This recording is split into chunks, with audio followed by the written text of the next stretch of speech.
أهلا أهلا، يلا أحيهم فلوق جديد. صباح الخير.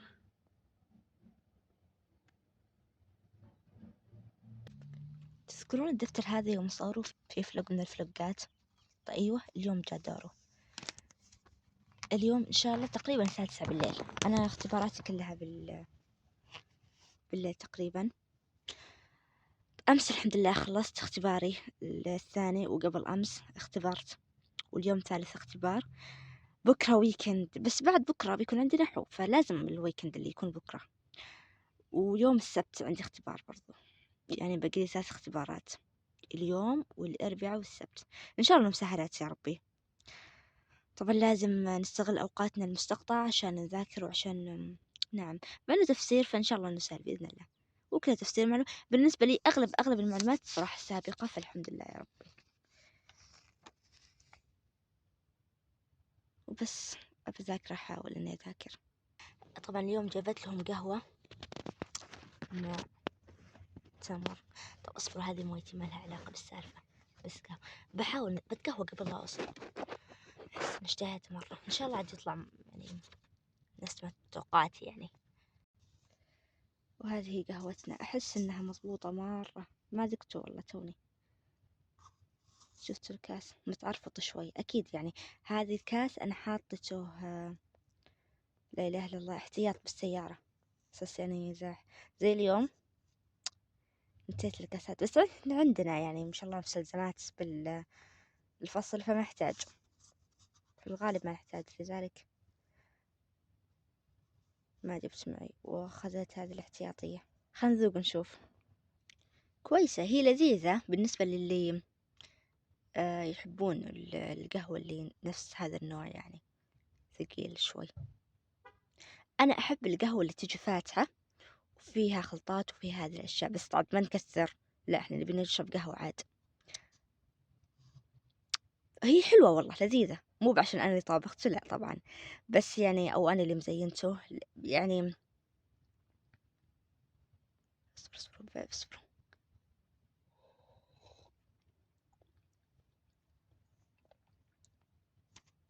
ولذيذ، بس يعني أحب نعم. خلاص بحاول أخلص ذي مع أكل 3 تمرات، والمفروض 7 اقتداء بسنة النبي صلى الله عليه وسلم. و بس عشان يمديني لا يعني لو شوي أذاكر، وإن شاء الله بإذن الله نبي نتفاعل على اختبار اليوم، نبي يكون سهل بإذن الله. وبس نلتقيكم إن شاء الله.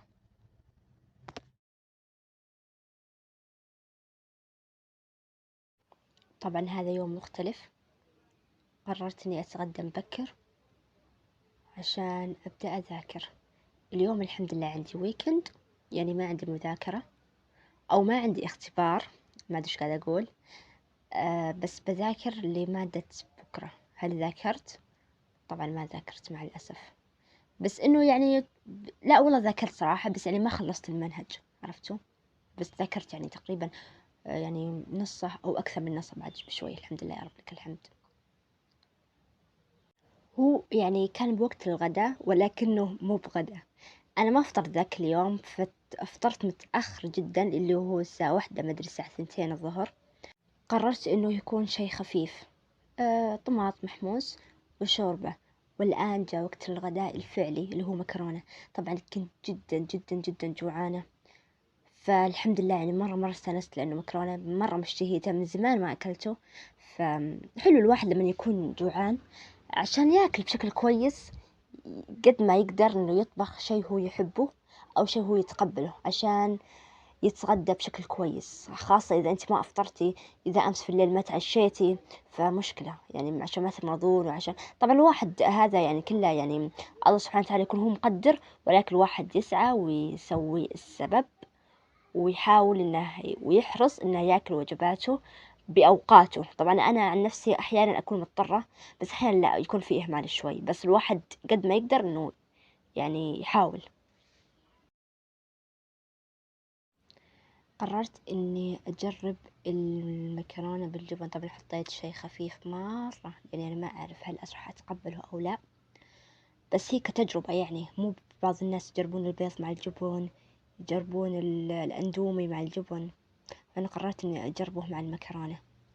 هو طعمه مو سيء ومو مرة واو خرافية رهيبة، لا، ولكنه مقبول. الناس اللي يحبون اللي يخربطون هذه الأشياء بالنسبة لهم تكون مقبولة. كذلك قررت إني أجربه مع الكاتشب. الكاتشب يعني في الغالب يعني ممكن كثير ناس جربوه، وأنا قد جربته، يعني ما أتوقع إنه أول مرة. مقبول أكثر من الجبن بصراحة. الجبن مو سيء، بس إنه يعني ما أتوقع الكل راح يتقبله. اللي يحبون مثل ما قلت لكم المكسات ويحبون يجربون ممكن يحبونه. الكاتشب في الغالب راح تتقبلونه، بس هو زيه زي الجبن، مو الكل يمكن. أهلا، يوم جديد، يوم الخميس، الاختبار قبل الأخير أو ما قبل الأخير. قعدت أذاكر وقلت أوريكم المنظر اللي حولي. طبعا بما أنه إحنا الآن في الشتاء، فلا بد من المشروبات الدافية والحركات والبركات. الواحد لازم يحاول يداري نفسه قدر الإمكان لأنه يذاكر. حتى اللي حوله لازم يدارونه، لأن نفسيته تصير تعبانة شوي، يصير متوتر، يصير خايف، يصير كذا. طبعا الموية جدا مهمة في الشتاء، ننساه كثير، والحمد لله أحس مرة إنجاز. صح يعني تقريبا 6 ساعات وأنا برا البيت ولسه باقي فيه بالقارورة، ولكن جدا إنجاز، لأني أحيانا أجي باقي نصه باقي كذا. فالمرة هذه وأبشركم الحمد لله خلصته قبل لا أوصل البيت.